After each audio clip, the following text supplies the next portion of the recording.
Hello, I'm Warren Martin. This is Face Today, and this week we've been talking all week about succeeding at what really matters, succeeding at those things that really matter in your life.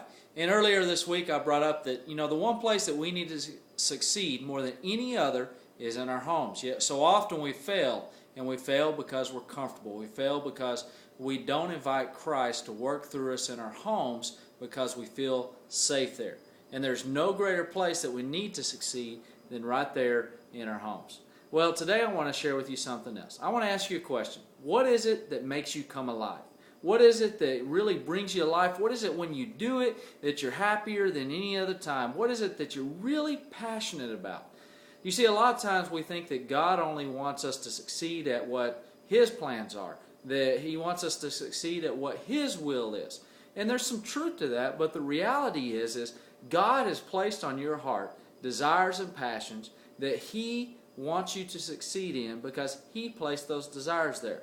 You see, Psalm 37 verses 4 and 5 says this: "Delight yourself in the Lord, and He will give you the desires of your heart.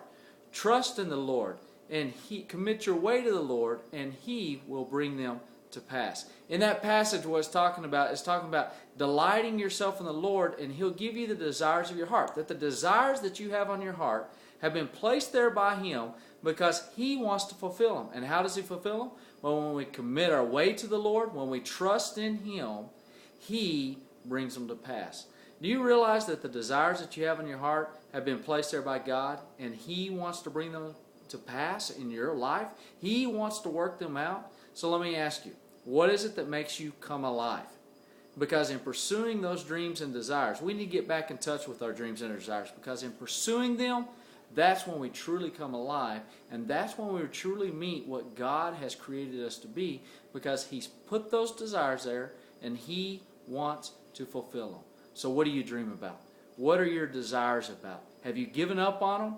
Or maybe now is the time that you don't give up on them, but you give them to God and trust Him to bring them to pass, because that is how we're enabled to face today.